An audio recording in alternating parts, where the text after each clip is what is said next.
A minute here, yeah, 30 seconds.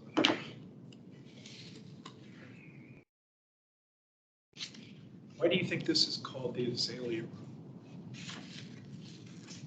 You had to name it something.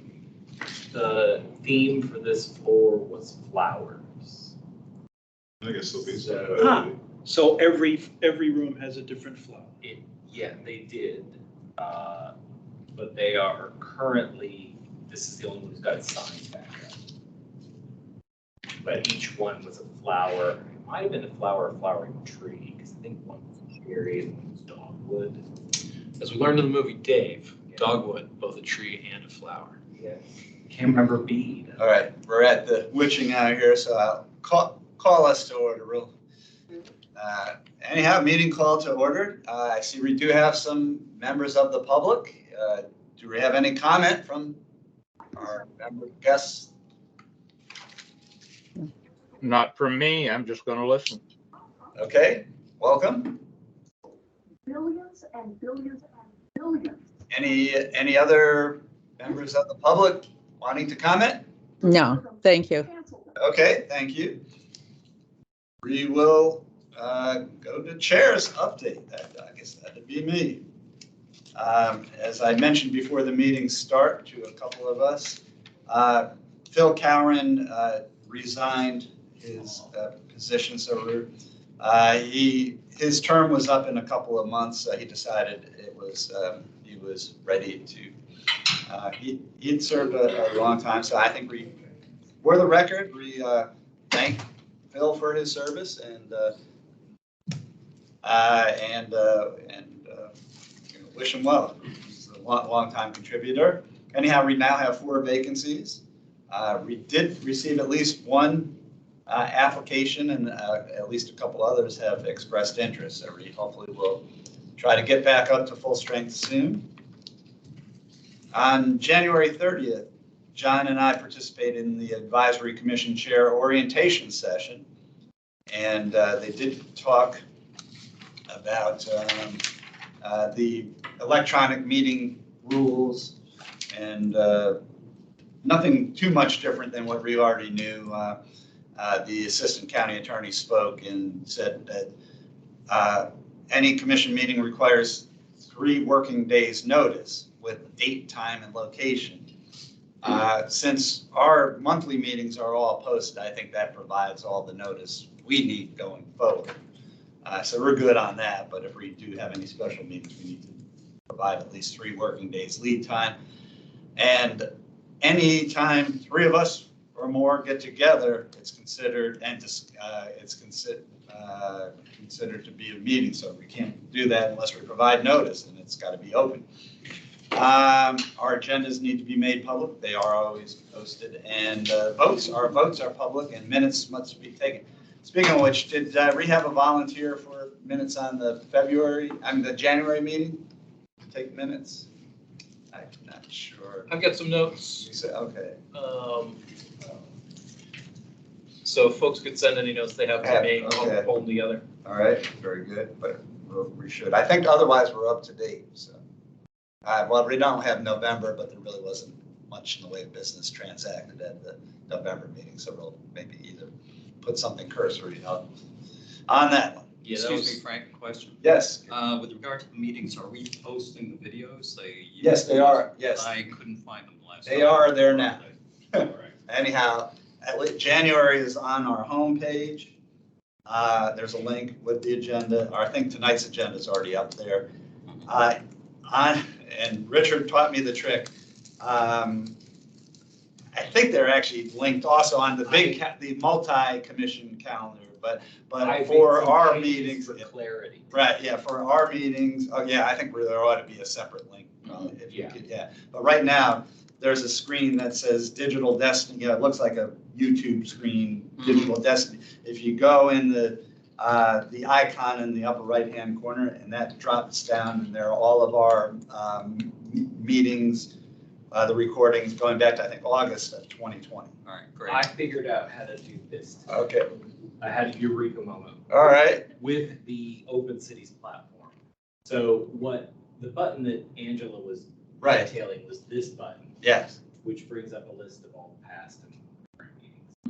And I put a link to the playlist here. But then while I was doing that, I was like, oh, well, I might as well do the recording.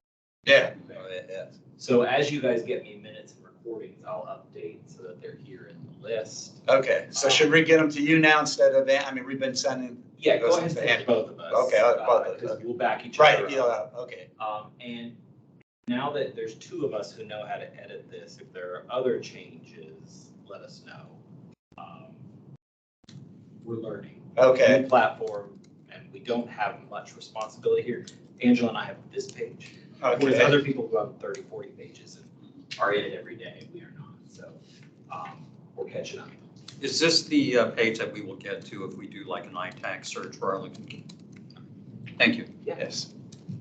And let's see, they also discussed for electronic participation, you're entitled to miss in-person meetings for 2 times a year annually. Or- with a personal for personal matter. Or 25% of the meetings. Or right, which could be for us, yes, for us could be 3. So for us, it's 3 because we've got 11 meetings a year. Right, so yes, so, but for personal matters, and the personal matter needs to be stated apparently. And if you're missing because of a medical reason, you're supposed to, I guess, notify the chair in writing, and it's supposed to be recorded in the minutes. And everybody who participates Frank, on remotely that- are supposed to Frank, on identify where they are question? participating from, so. Becky's got a question. Oh, yes, Question. I am participating and not from there based on medical reasons. Do I need to notify you every time? I've done it 2 or 3 times, but I think I forgot to do it today. you can, you are approved, why don't you send it to me, so there I will is a send it record. to you again for today so that you have. Okay, it. and you are participating from home, is it? I am participating from home, yes, Which is in the county of Arlington. which is in the county of Arlington. Okay. Is this the calendar year, fiscal year? That, they were unclear, I The think, year starts whenever we say it say started. it started. Okay. And so I believe we started when we adopted the policy, which was like September meeting, I think it wasn't at the September meeting, I think. our first return to in-person. So, So yeah, we're so we're almost halfway through, no, not quite. which is good because we usually skip July or August anyway. So it'll be September will be the start of the year. Yeah, count our calendar year for our fiscal year. And so the same 2 or 25% applies to all virtual meetings, but they, let's see, wasn't it that they can't be, you can't do 3, we couldn't do 3 in a row, I think, for all virtual.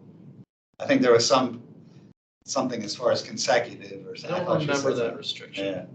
But this is all the stuff that we discussed at our September meeting. So Right. there was nothing. Yeah, There was nothing. yeah, there new. wasn't really anything new. It was just, more. Yeah. No change yet at the Commonwealth level, and likely no change in this legislative session. Right, but at least we saw the legislation and Tried. and, I think anybody who, has relationships with their legislators and want to seek support, go ahead and let them, let them know. I'm sorry, one more question, Frank. I'm assuming the 3 in a row does not apply since these are medical exceptions. Correct. Thank you. Yeah, I don't think there's any limitation on the medical There was exceptions. not. In my recollection, the medical was a separate exemption. Right. Not subject to the limitations of the Thank you. convenience. Right, and I think we had some indication back in September, it wasn't clear at the meeting, but that a person participating remotely with a medical counts towards our physical quorum, Correct. right? So, because if we lose our physical quorum here, basically we have to shut down the remote meeting and we can't take any votes. And does that also, any members of the public, they have to get off too, or just basically shut down our stream? Just end. Yeah, the stream, Yeah. yeah. So, At least for official business. So let's We keep still that. have Chats and discuss things, but Right. we can't have voting. right. And so let's keep those physical quorums coming here.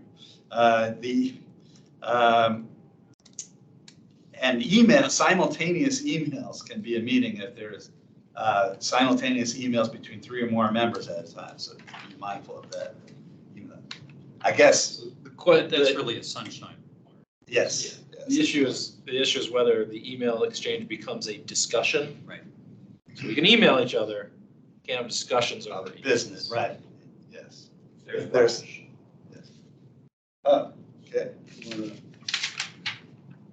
Seat-wise, let me give you my seat. I was gonna go see if I can find it. Yeah. Okay, yeah. Here we go. Stick with.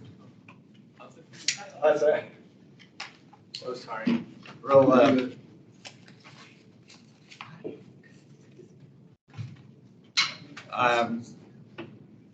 well, welcome, Raj. Should we wait for the chair? We got a chair. Real, Thank you very much, sir. Sorry about that. Please go now, sit and wait for. No, please. all right, let me just 2 quick items before we get to our guest, Raj. Let's go. The board budget work session for DTS is March 14th. I'll be going to see Bruce Springsteen in Albany, New York. So John has kindly offered, actually had his arm twisted to represent. I'll go to the I Springsteen concert for you. I know what he responds. Oh yeah, that's great. We're going to see the boss.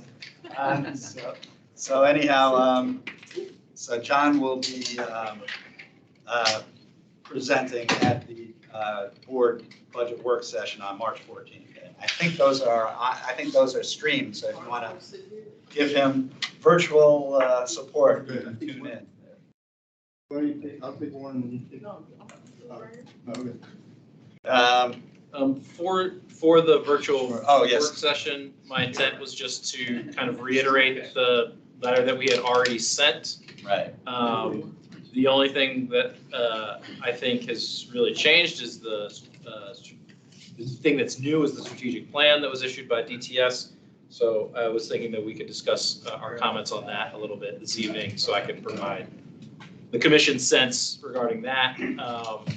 And anything else that folks see that they think is relevant once the manager's budget is actually released in public, which I don't think I've seen Yeah. yet. So Do you know if that's happened yet? If the managers. There was a presentation a week ago, Saturday. I don't think it's been Publicly released. public. I mean, the broad strokes, but not the budget. Okay. So when that gets released, if everyone could take a look at it and send me any additional comments that might be relevant above and beyond the letter that we already sent, I'd appreciate it. Right, and I had sent that letter to all the board members, I think to the manager as well, and, our staff liaison and contacts. And I think that was pretty much, anyhow, no feedback, so far. Anyway, we're gonna add to our agenda, and we're very happy to welcome again I guess, are you officially the CIO of Arlington Public Schools, or what's your title? Don't want to. Assistant Superintendent for Information Services. Okay, so I know might be a slightly different title, but basically It's the same thing. the same thing as Raj Admusili, and I hope I got that close. Raji is fine, perfectly fine. Okay, all right, well, we wanted to welcome you back, and we are thankful that you've come to join us, but we wanted to sort of hear how we know that big efforts were made to close the digital divide during the pandemic. Just wanted to get an update, see how things are going, and Sure. I think we also had a request, on while it may be out of our field, but if there's any overlap on budget, as far as your budget and Sure. No, thank you. Actually, I'm very happy to be here. We used to have this practice of constantly Right. coming here and giving you guys an update on where we are with respect to collaborative projects, but also individual projects that are happening in the school. Like, I think we've worked for a long time, Yeah. so I'll go ahead and actually give you a quick update. From obviously, digital equity has been an issue, and we've been focused on that. We've been working very hard on that. And I'm glad to tell you, to date, 100% of the requests from students asking for any connectivity resources or solutions have been provided. I think we've actually done that using a combination of things. We've actually sponsored Comcast, obviously, and Comcast has been upping their capacities as well. So on our request to support our students, so they have been very collaborative. So through Comcast Internet Essentials program, we've actually been finding some dark spots where Comcast wasn't working. So we actually ended up having to get them some other MiFis with other service providers, depending upon some of the dark spots. And we've always kind of reached back to Comcast saying, yeah, here's the dark spot, here's the dark spot. So that has actually been working as well. One thing we learned in the process is, in spite of having Comcast Internet Essentials, there are some large families which actually put a lot of demand on what they're actually getting, even through Comcast, because like there are 3 children, there are families that share the same place, and there's a lot of logistical details that go into it as to why there's more children in the building or in the same kind of condo or whatever the dwelling unit is. So we ended up having to support them on top of Comcast with additional MiFis. We've been using Kajit, which is actually a K-12 friendly MiFi solution because it actually has filtering on it. Right, okay. It also has user reporting and everything on that one as well. So, and since then, we've also engaged with the county's digital equity plan. We've actually collaboratively worked on campaigning, the messaging that you guys are actually going to be doing with families, the surveys that went out to families. I think we've actually kind of reviewed that together to see that, you know, it was actually making sense to our APS families with children in it. And we've also tried to come in, kind of share that or campaign for that from our side as well. So I think we kind of did a collaborative exercise with that one. So that's going great so far. Actually, if we say no questions, we even did a very innovative pilot last year, 2 years ago, with respect to using some of the bandwidth that's not being used. And like we did so many different things. I know almost we tried to turn every stone upside down to find a solution which would help the children out. So I know some of the service providers are also trying to do some campaigning with the different, you know, getting the word out there as far as civic capabilities that are out there. And has there been any publicizing of the ACP, the American Connectivity Program? Yeah, I think most recently, I think we've been working out we're working on some language and some pictures of a collaborative exercise that we've been doing. So we were sharing that with the project manager on that one so that we get a collaborative message as well. So yes. I know that the Federal Communications Commission is providing some resources too in that regard. There has been actually, you know, there's been kind of different language that has been put out there, interpretation on that one also have been in questions. It's been going back and forth, but Arlington, I think we didn't wait for that kind of a situation. I think we've been very fortunate to be able to accommodate students. So I think that's good news on that part. It is. So we thank the county for that. That's one. Obviously, superintendent's budget is going to come out next week. You know, we will share more information, obviously. So that's also another one. So what we did, I think more or less, is in terms of situations where there could be emergencies, there could be bad weather, there could be whatever it is. And if we were to switch to a situation where we would actually have to do digital for a day or two, depending upon the emergency situations, APS is poised to do that. We are ready to shift that. Schools have an opportunity to test that solution at different points of time to ensure, you know, everybody knows what we are doing as well. So that's maybe one sound bit. I think we're also looking at a content filter that we're actually changing to ensure that this is more friendly for parents and community, and we're trying to actually pilot a few things. We already have a pilot underway for that one. Those are of importance for this community and this group. Actually, if there are any other specific questions, we're glad to actually answer them. All right, any questions? That's good news, good to hear.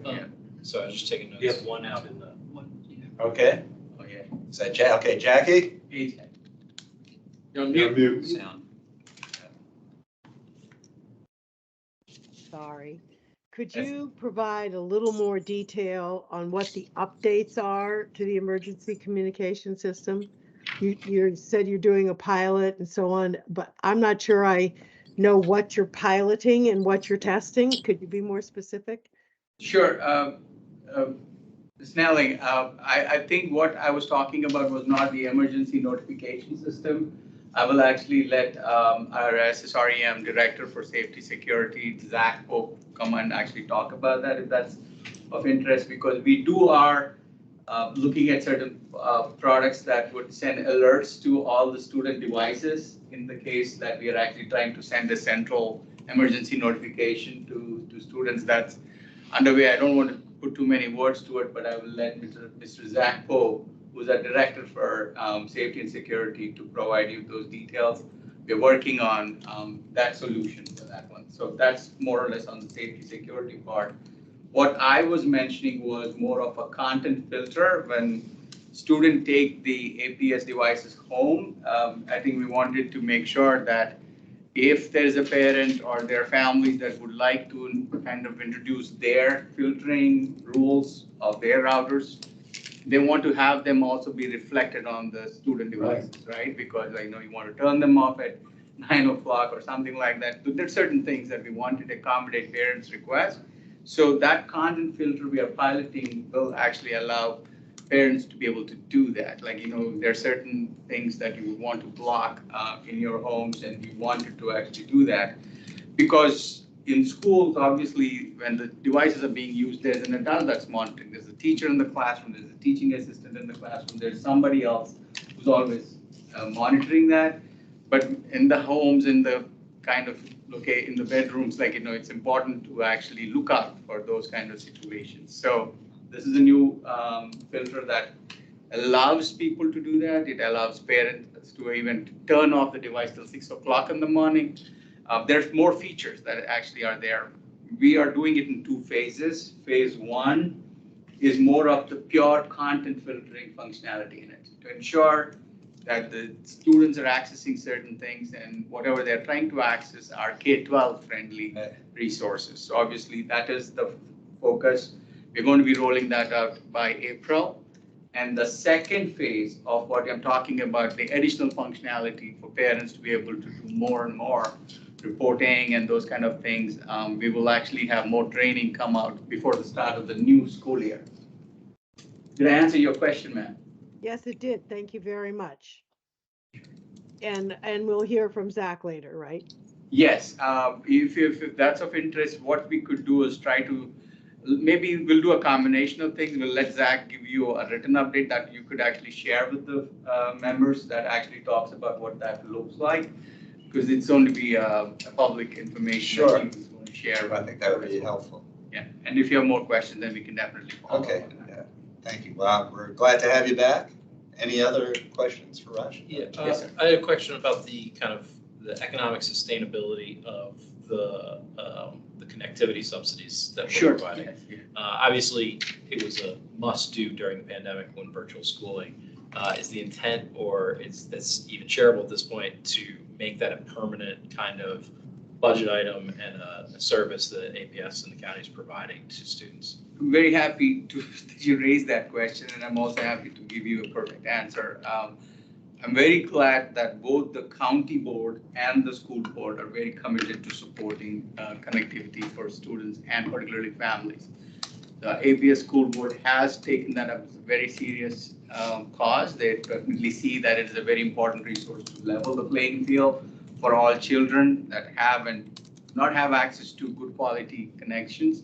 So they did actually put it in the baseline. It is part of the baseline to ensure that if there is actually any student that is out and needing that kind of service, that we were able to continue to provide them outside the pandemic as well. And you mentioned a couple of Comcast dark spots. Have you found that they're providers for pretty much everywhere? Not all providers can provide everywhere, but there are providers. Yes. Some provider for everywhere. Yeah, I think with the combination of Comcast Internet Essentials and Kajit MiFi's, I think we've been able to kind of sustain the whole request pool. I don't think we actually had to go to a third party after that, within the context of what we have. All right. So can you spell the Kajit? Kajeet. Kajit. If you look it up online, it's actually a K-12 friendly solution that actually has filtering on it. Because, we don't know what we don't know about how the things are being used. And what is the nature of, are they, they're a Wi-Fi? They're MiFi. Wi-Fi, but in what, do you know what? They actually, I think they do connect with different service providers. I think they do connect with Verizon. Right. I think it's one of those, that seems to be their backend actually. Is there a specific line item in the budget for that? Yes, there is actually a Okay. connectivity fund. So the public can see how much we're spending on that? Yes.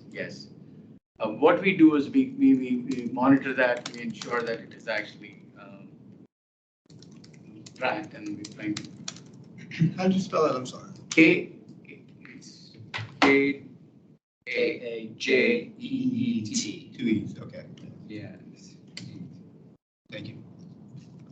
You pushed. That's right. All right. Yeah, there it is. Okay, are there any other questions for Raj?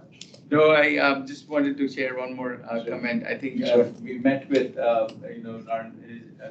and the whole team on our side, but we had a meeting on our offices. And they'll be coming over to our spaces and do an intro with our. Oh, team. good. So, Really just trying to get that partnership reestablished. All right. so that we're definitely excited about Yes. the new energy, and definitely we appreciated Jack, definitely. Yes. His leadership as well. But we do appreciate the new energy. We're looking forward to it. All right, well, thanks so much again. I- Appreciate you coming. But All right. Yes, sir. one more, this might be outside your area, but regarding safety and security, has there been any instruction or curriculum developed for kids in terms of safety and security online and with social media? And Absolutely. I can touch on that one. We have something called digital citizenship curriculum that is actually covered every year. In the beginning of the year, we actually have our technology coordinators in the building. They collaborate with different subject teachers and make sure that it is embedded and it is also covered. We also ensure that it is covered to 100% of the children that actually have access to it. Not only is this digital citizenship curriculum covered, we also cover certain other topics like, acceptable use policy, because, in spite of all things in place, there are certain things that have expectations on top of standard etiquette and standard citizenship responsibilities that APS also has additional things that we kind of remind people about. So all of that is definitely covered, and we want to thank the technology coordinators in the building that actually do that coverage. Well, it's another follow-up to, I guess, an old issue. I just want to make sure it's still not. I know that back when a lot of the new schools were being built, there were concerns that the environmental nature of the schools was making it difficult for some wireless signal, public safety signals to get in. I take it that's all been tested now and there's no longer an issue. Absolutely. I think there were, actually, I think this is dates of like a few years ago, way before you even. Right, yeah, it's been. Because of the nature of the glass we were using, the thickness of the glass, and also some of the old construction, there were definitely some dark spots for first responders to be able to have their radios work properly back and forth. That was definitely addressed. Right. We have antennas in every building that actually relays the repeaters. Relay, yeah. So all of that has been actually put in. And I want to say, I want to particularly thank our new safety security director, Mr. Zach Pope, for that. I think he's very, very aggressively monitoring that one and is on top of that one. He works very closely with emergency first responders, all of them actually on the county side, and is actively monitoring and checking on that. Very good. That's glad to hear that. Yep. Because I know that was a concern I'm glad I'm getting these. back in the day. Yes, it was definitely an issue. It was because of the nature of the building. Right, with that environmental, the design, Yeah. the reflective glass and all that, Absolutely. certain frequencies couldn't get. I think we're now enjoying best of the world, both worlds. Right. Good for the environment and good for public safety. Absolutely, absolutely. All right. Very good. All right. Anything else? All right, well, Not that thank I, you. I will actually. Pleasure as always. We'll be in All right, touch soon. thanks so much, appreciate you coming. You guys have a great evening. Okay, thank you. Sorry again. No, thank you. All right. All right, one other member of the public to introduce, Jim Smith. I had mentioned that we did have an applicant for the Tech Commission. Here is our applicant. So, welcome, Jim. I don't know if you want to introduce yourself beyond that? My name really is Jim Smith. That's common name in the country. It's not a witness protection program. Just really briefly, I am a semi-retired telecommunications attorney in DC. Knew Frank as a colleague for many years. I was with two law firms, Pearson Bollendow, which later became Reed Smith, where I was a partner, and Davis Wright Maine. I was also president of an industry association of telecom companies, which then was called Comtel and now it's called Encompass, and VP Law and Public Policy of Excel Communications, which was a service provider that was in the late 90s, early 2000s. I'm a lifelong resident of Arlington after going to Georgetown Law, and recently became aware of the advisory committee and thought that, especially since I have a little bit more time these days in my semi-retirement, it might be something that would be a good thing for me to do as a volunteer. I said, hey, we just happen to have some vacancies. So, anyhow, I will follow up with the powers that be. Your candidacy there. Thank you, sir. Thank you. Thanks for joining us. Thank you. Thank you. Let's see, I guess that brings us to the original item for there, the DTS digital strategy. We're going to change slightly. Norrin is going to ask that we wait until next March's meeting for his presentation and the full discussion of that. But I figured we would take this opportunity to come up with any questions that we might have now. So he'll be ready to answer them at next month. So If you can capture those in the notes, that'd be perfect. sure, yeah, we'll try to give them as best we can. So, Andrew, do you have any questions on that? Not immediately? Not immediately.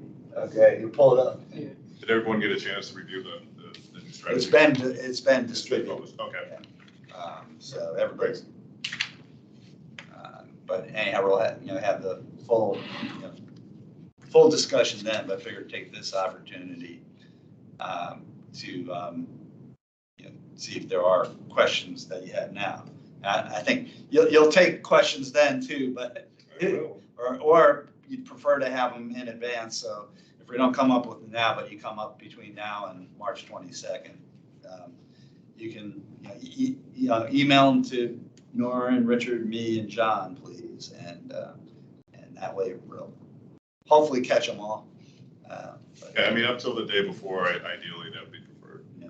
Okay. Thank you. All right. And I didn't have any specific questions on it at this point. All right. I guess that brings us to the next item then. Possible Tech Commission collaboration with the Arlington Economic Development Commission. And you want to take the lead on that one, John? Yeah, so I think we're all kind of the opinion that the county needs a strategic, government-wide strategic plan, and that there are various different elements that plan should address. One of those is around, I think what I'm going to steal from Jack Belcher, innovation agenda for Arlington, is how he phrased it. What should that be?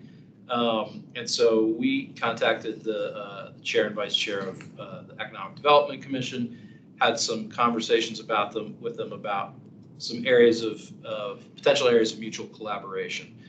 They were receptive to the idea and need to check in with their executive committee to discuss what that might look like from their side. But we wanted to raise it here because I think one of the challenges that we have in advocating for the strategic plan is that people don't know what it looks like because it doesn't exist, and it don't know what it can do or what it should do. And so I think rather than sitting on our hands and just saying that over and over again, we should go about the business of trying to break off small pieces of it that we think are manageable for us, feasible, achievable, high priority, and start producing some content that we think would feed into such a strategic plan and help kind of flesh out the vision of what that government-wide strategic plan might look like. Given that we're in tough budget times, things that help the economy or help ease budget pressure, I think would be a high priority. And so that's kind of where we landed. But we wanted to kind of have a conversation amongst ourselves tonight about what we think might be areas that we would want to collaborate on. If anyone had any ideas, suggestions, the ways of thinking about the priorities that we could take into, and then ultimately the action I think that we'll propose later is to form a subcommittee to collaborate specifically with economic development on whatever areas of mutual interest that we share with them. That makes sense? So I'll just go around and throw it out there. Anyone have any thoughts? I have thoughts you might not be shocked to learn, but I want to withhold them until other people had a chance to talk a bit. All right, Do you have a time? all right, go ahead. No. I meant, let me clarify my question. Sure. Not a time frame for collaborating with the Development Commission, but when you're thinking forward about innovations, next 5 years, next 10 years, both, next year, what's the sort of frame of reference you've been thinking about, since change in this area occurs so rapidly and sometimes profoundly? Well, we have to remember our scope. Our scope is advising the county board on policy. So the question is, what policy actions can the board take to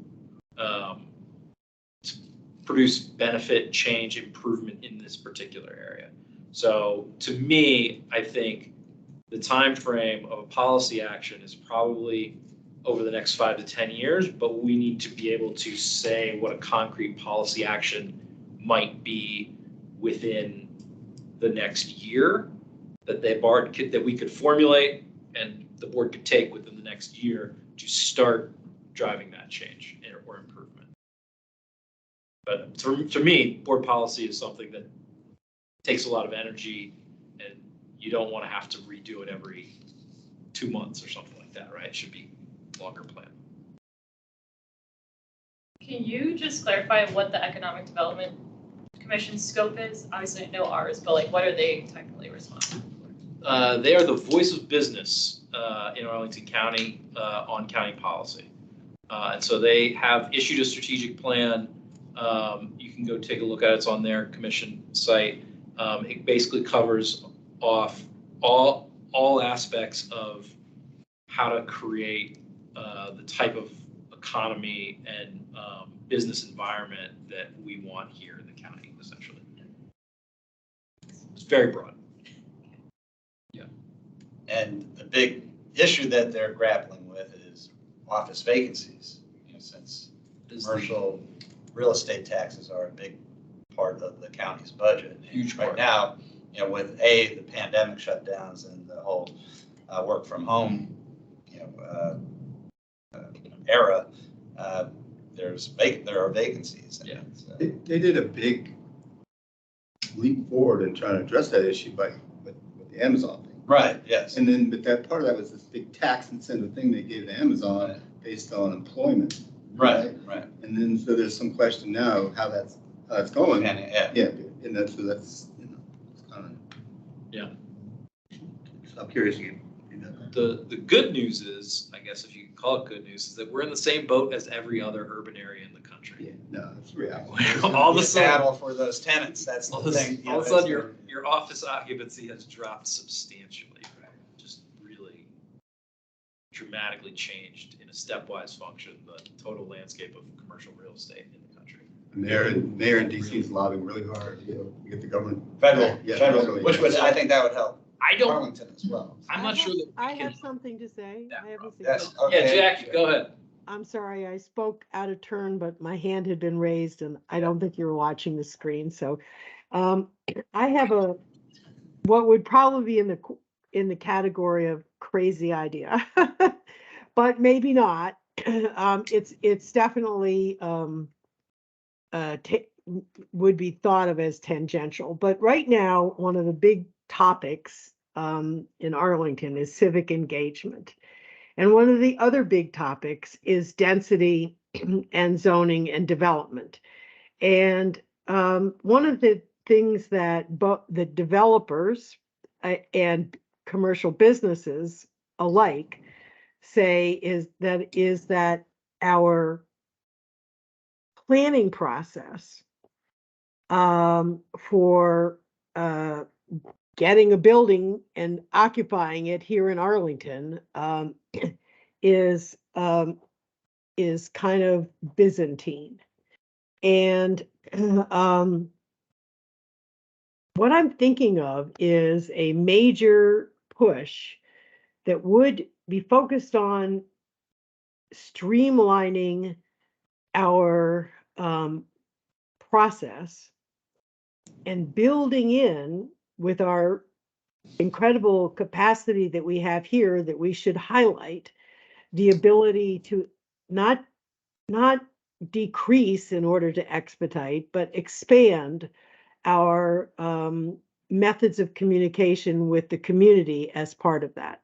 So it would be, how can we make this by a really rich communication system? How can we help make it simpler, help expedite the process, and help it be an addition to our proud history of engagement in Arlington. And I think there's a nexus there where one of the things we've learned from COVID, the pandemic, is that when pressed, we have set up all kinds of different systems. Now, many of these are still, they were set up in an emergency. So some of them are ad hoc and we don't have the infrastructure to support them at a quantum leap level. But if we were to think about that and make this a model of how business can interact with the community on business changes and development, and by the community, I also mean the board. I mean, to make it so that it is actually more business-like in the way business is transacted these days.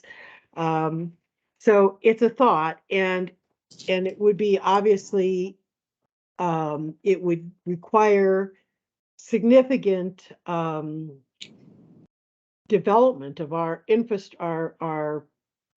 technology infrastructure to be able to sustain this, and even things like making our website a different type of interactive than it is now for, getting information and so on. And things like our open data portal, thinking of that in a different way, so that it's considered part of our work system. Part of how we do our work is by having data and analytics available. Anyway, so it's a constellation of things with the focus on communication, but communication for integrating business and business systems into the way we do things. So I think there's definitely nugget there, Jackie. My initial reaction though is that that's probably more of a collaboration with the planning commission because they're really part of the I think they own the charter. They would have to be part of it. I mean, this is more the manager, I would say, than and the board, so more policy than it is how their individual commissions work, because it is reimagining how we do it. And then, yes, you would have to work with the planning commission and other commissions. You'd have to work with the board and how they do business. It would be a way of reimagining how we do that. And yes, there would have to be changes in the how we do it, but it would require working with the through the Economic Development Committee and business connections on what would that look like from a business perspective and from a technologies perspective. So asking that question of how can we have a problem. So how can we use our technology to innovate so that as we get larger, we don't get more Byzantine. And as we have more development demands, it doesn't clog the system.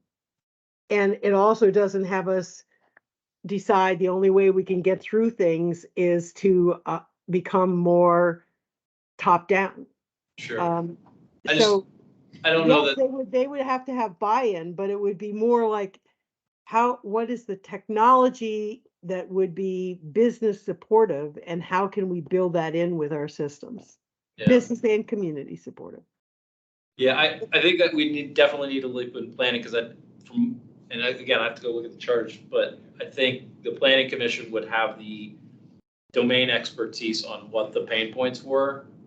They don't have the expertise on what's possible. So the reason why I'm putting it on the table here is because I think the issue of having a vision of what is possible with the technology, just like we didn't have a vision of what we have right now before the pandemic, and we were forced to develop all kinds of workarounds. Yeah. There's a vision there that most people, unless they're using it in their business, don't see and can't imagine. And so imagining that and then saying, well, all right, here are some things we could fix. Yes, then you need to get tactical and the commissions need to be directly involved, but there's some visioning that needs to happen first about what's possible.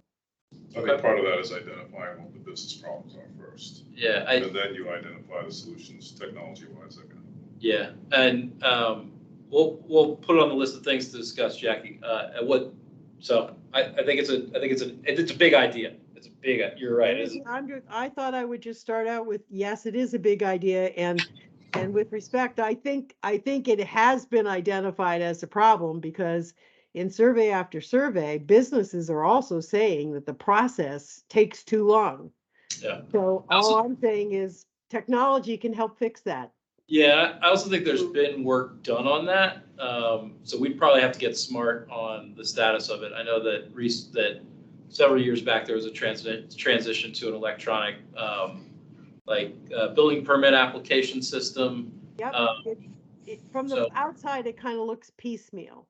Well, I think we need to know a lot more about that than we currently. Yeah. All right. I thought we were doing blue sky. That's my blue sky contribution. That's why we're having a conversation. I like the idea. I think it is a big one. So I think we got to chew. It absolutely is. So is a digital plan.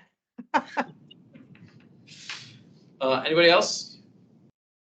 I was going to say another initiative that Bill Dunn discusses, the chair of AEDC, says is as far as equity issues, but they're looking at encouraging or fostering apprenticeship programs in employment, which I think is, I'm not sure I suppose there could be a technology issue if it's technology companies that are using apprentices, but it's just something interesting.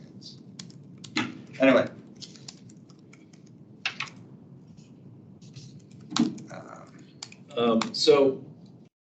The thing that I had thought of and kind of refined during our conversation was actually related to the Safety and Innovation Zone pilot and some of the lessons we learned there and some of the existing policy recommendations we made coming out of that regarding pilots.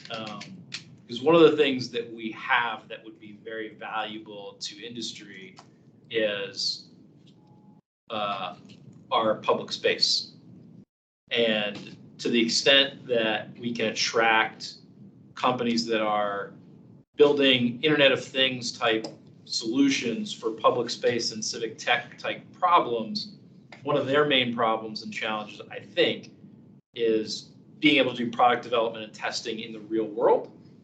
And if we could potentially solicit for the solutions that we think are a priority, or the problems that we think, solutions for the problems that we think are a priority, and attract companies that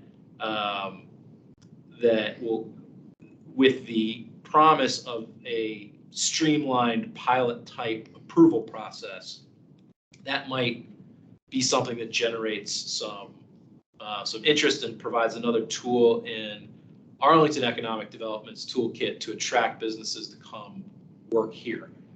Again, one of those things that's not going to be an overnight solution, Mike, but could create a reputation over years and decades of Arlington being a great place to come and solve civic problems with technology as a good partner. So that's kind of where I landed after the conversation. I don't know, Frank. And I think so. And I think you pointed out the whole idea of fostering public-private partnerships. Right. Which obviously could include pilots. Because they are paid for with other people's money. Somebody else's money. Which is always a nice feature. So that's kind of, I was putting together the nexus of the pilot, the policy around the recommendations we made around the pilot, the fact that we have budget constraints and there are things we'd like to do, problems we'd like to solve, but we don't have the money ourselves. But what do we have? What resources do we have other than budget?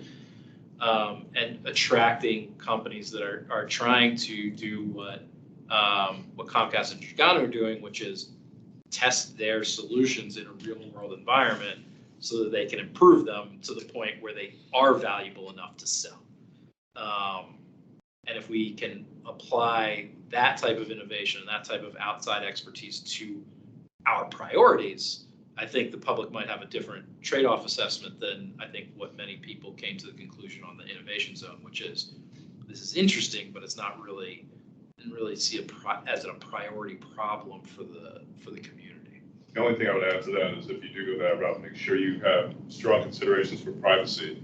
Because any type of technology you're introducing, that's always going to be something that concerns the public. You know, what does this do to my privacy? What are you looking at? What are you getting? So yeah, I think that's one of the key aspects of the policy recommendation is that it's not just what are our problems, but as you framed out in the strategy, what are our principles around how we want to solve this problem, right? It can't be a solution that lifts some people up at the expense of other people, right? Privacy. Cybersecurity has to be top of mind. Right. Yes. All those principles about what matters to us in a solution, I think will also help attract the right partners, businesses that are maybe exploring different business models, and will have business models and solutions that align with the community's values, which I think is as important as the technical solution, practically more important than the technical solution.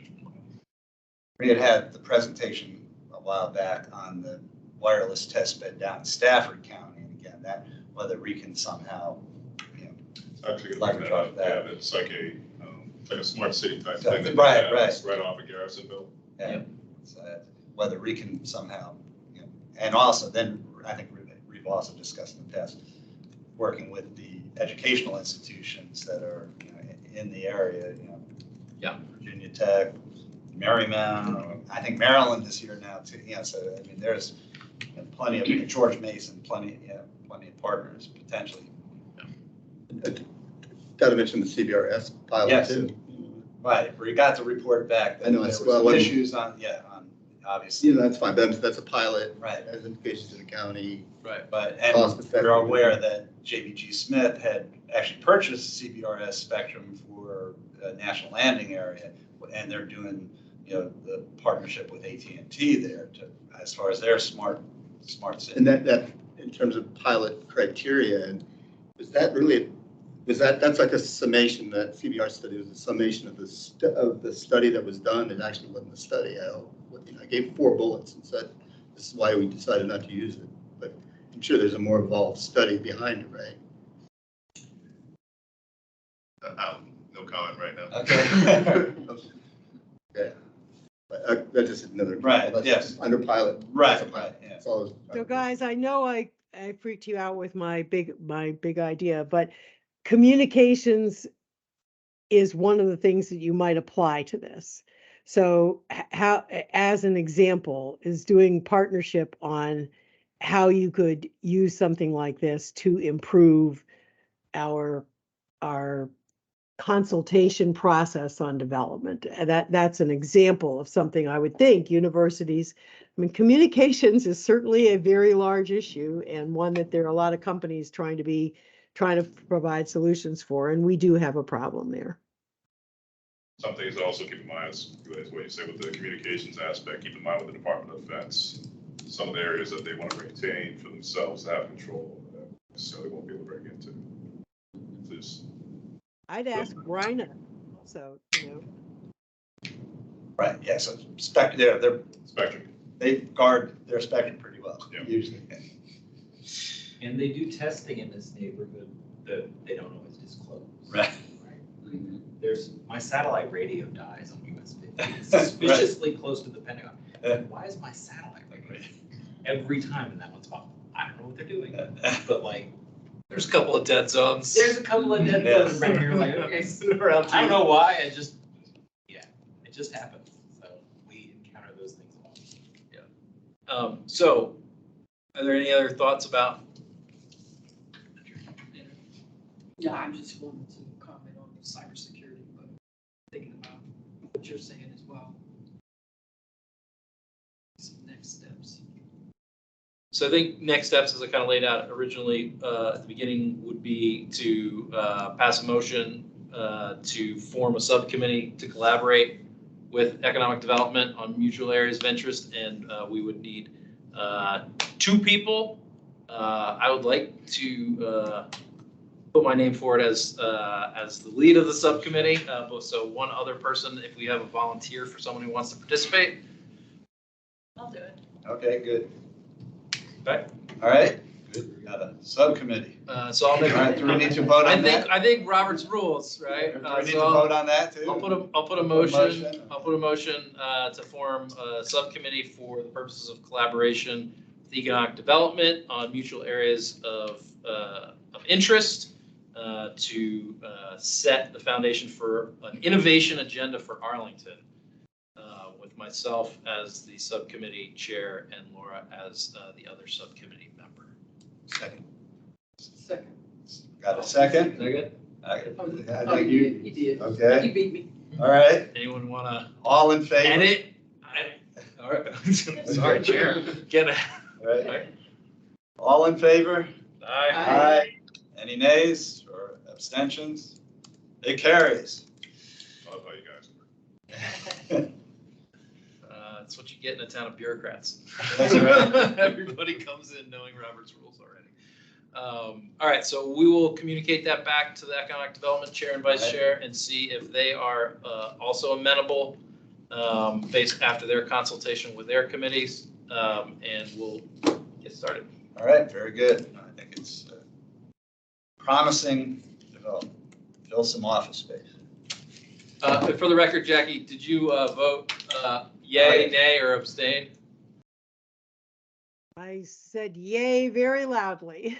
Great. Okay, I think you were muted though, so. No, So we couldn't hear it here. Yeah, I joined. Very good though, thank you.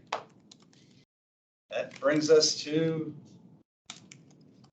number 6, legislative report. Me again.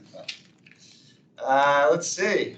Actually, on February 11th, there was a 911 outage in Arlington and Alexandria, preventing voice calls to the emergency line for about, I guess, 1.5 hours in Arlington. Texting to 911 was still functional, and there were some alerts sending out the non-emergency line number. I could not find anything, any follow-up, what the cause was, what the issues was. So it was a hardware issue? Hardware? Yeah, they initially thought it might have been attacked. It wasn't. It was a hardware issue. They had the vendor come out. They did the reset with the routers and everything came back online. Okay, good. Yeah, I was aware of it, just wanted to touch base on it. Same contractor works on that FAA. Just kidding. So, no, strike the record. Because I know that the 911 act. And I want to, if there's anyone here, The FCC. They report Yes, those Jackie. to the FCC in the Part 4 requirement. Yes. Reporting requirement. Right, the reporting, yes. Jackie's trying to get it. Yes, Jackie? yes, if there's anyone here who had a part in getting that fixed, I want to commend them because it was a very rapid turnaround. I got the message and had already composed a note to go to all the civic associations, forwarding the information. And as I was about to hit send, I got the message saying it was fixed. So it was pretty rapid. And we are now publicizing that we did include it in our newsletter. This is the Civic Federation. For future reference, you need to know that you can text 911 and that you can use this non-emergency number, because that is something, and you may want to communicate this with the preparedness work group, that this is a very important thing for people to know when they're preparing, is if for some reason it's down, you have these two alternatives. Yep, I think that's good. All right, thank you, Jackie. Recent report, a majority of Americans report that they no longer have a monthly cable or satellite TV subscription. This has implications with respect to the franchise fees communications tax flowing from Comcast and Verizon back to Arlington County, and which helps with our PEG funding.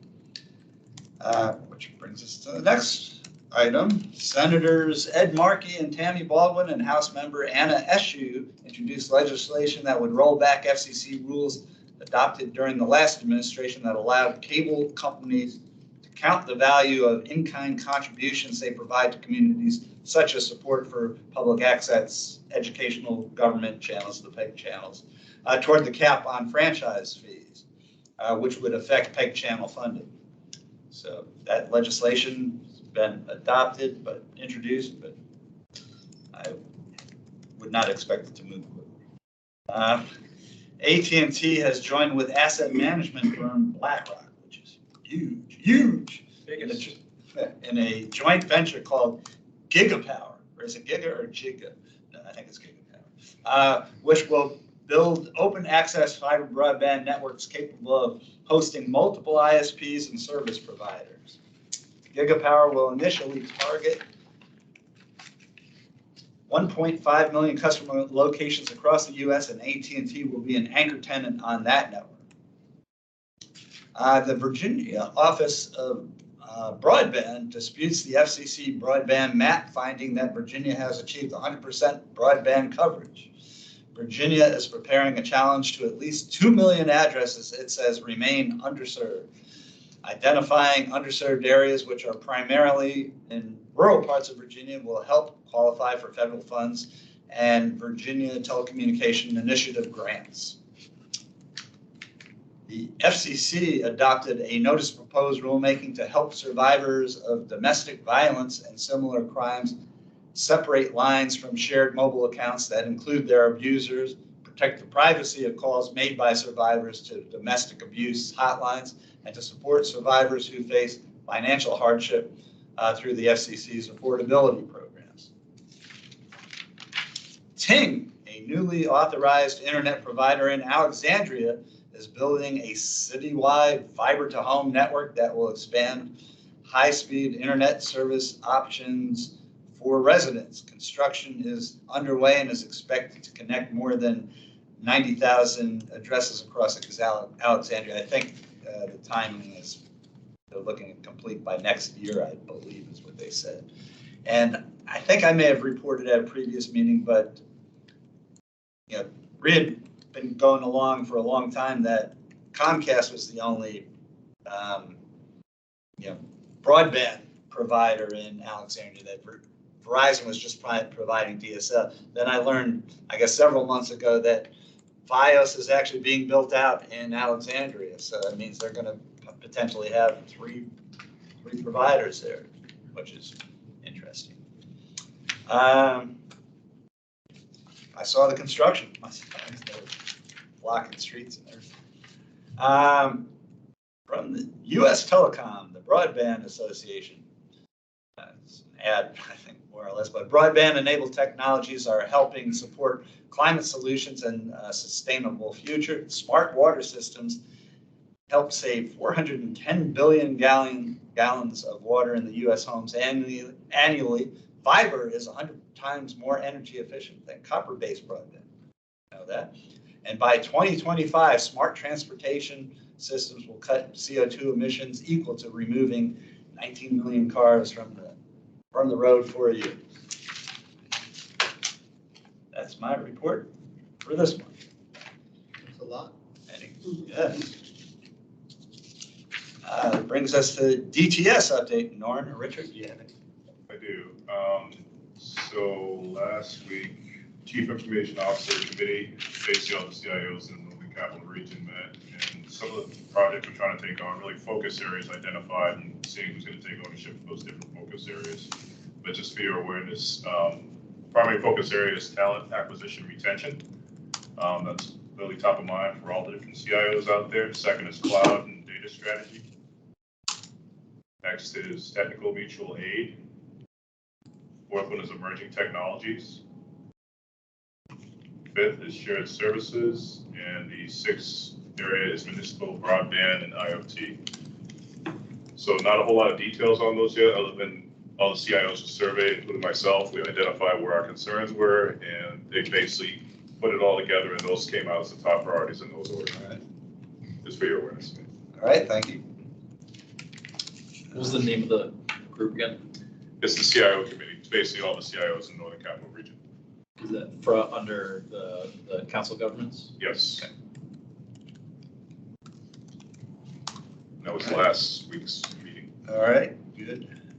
And Richard, I take no further progress on the broadband feasibility report. That's still in the works, but not Correct. any inkling on timeframes, I have not gotten an update.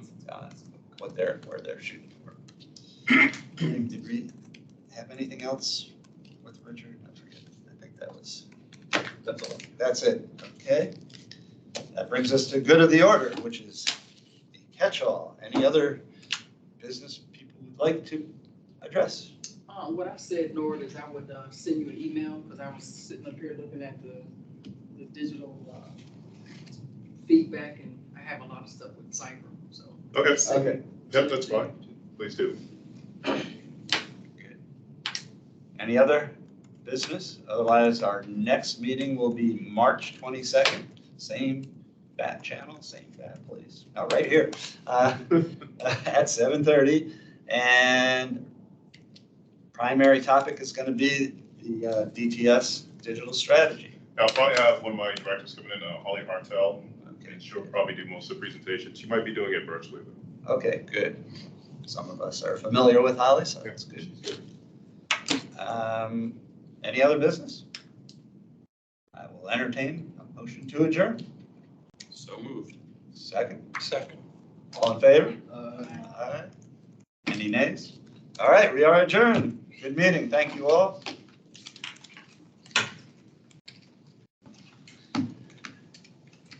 See you.